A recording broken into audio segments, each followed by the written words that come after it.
Professor Antônio Henrique, queria saber, Donald Trump é o principal responsável por esse aumento na aprovação do governo Lula? Eu diria que ele é um dos principais atores que contribuíram para isso, Tardan. Se a gente pudesse resumir toda essa pesquisa, e eu acredito que a boa notícia para o Planalto é que a desaprovação de Lula, que vinha caindo de forma consistente, ela parou de cair.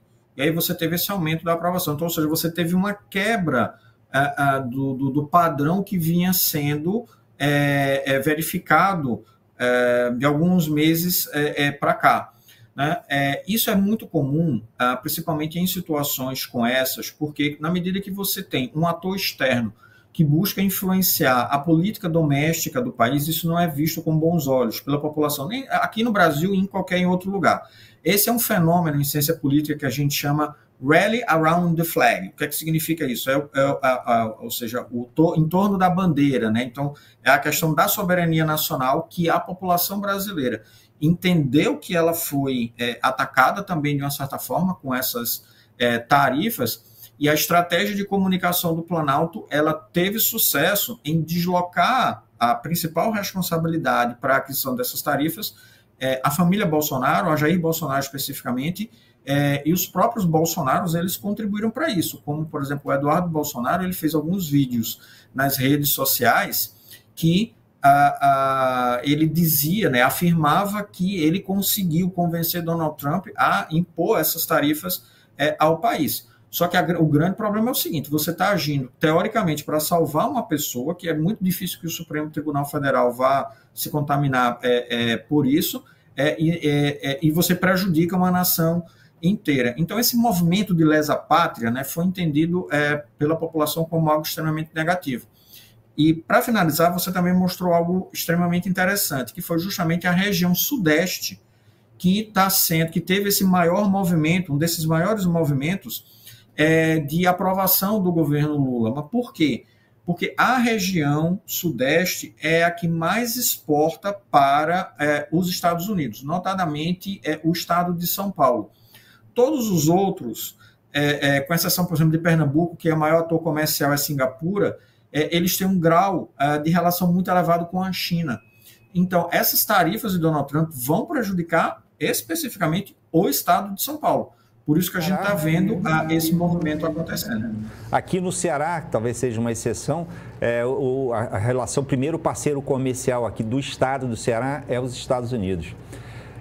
Mas, professor, dá para falar em tendência de alta na aprovação do governo Lula ou é prematuro ainda ter que esperar as próximas pesquisas? A gente, em primeiro lugar, Tardan, a gente precisa ver como é que essa crise ela vai ser desenrolada.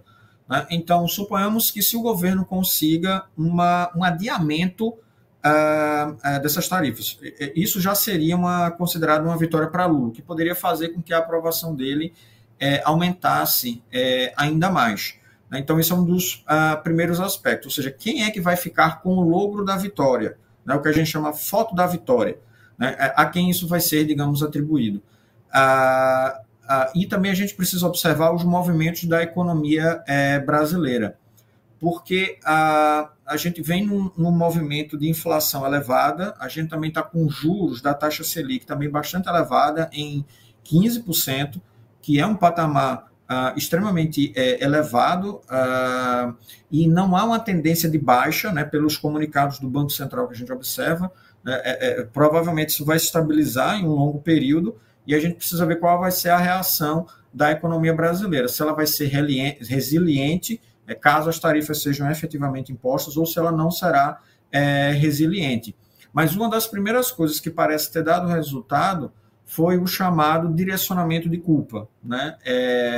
Principalmente por causa dos bolsonaros que articularam, digamos, esse processo. E a gente percebe que os políticos eles identificaram isso como algo, digamos, extremamente negativo. Onde é que a gente poderia colocar, digamos, esse exemplo do que eu estou falando? Seria na atuação do governador do estado de São Paulo, Tarcísio de Freitas, porque, num primeiro momento, ele segue a linha de Bolsonaro, naquela ideia de que se seguir Bolsonaro vai dar certo, mas o que é que eles perceberam é que esse movimento, né, foi um tiro pela culatra e ele começou a ser bastante atingido. Uma análise recente que eu fiz das redes sociais, principalmente da API do Twitter, né, o antigo Twitter, atual X, 80% das menções foram favoráveis ao Palácio do Planalto. Né? Então, nesse aspecto em que geralmente os bolsonaros, a direita, a extrema-direita, ela tem muita força nas redes sociais, mas nesse aspecto ela perdeu feio. Então, isso deve ser, digamos, um movimento balizador para a gente entender algumas alterações. E aí o próprio Tarcísio diz que está indo atrás de resolver essa questão da tarifa, está dialogando com o Alckmin, etc. Mas, na prática, quem faz esse movimento é o próprio Itamaraty e o governo Planalto Central, porque é a União que tem a ação de política externa.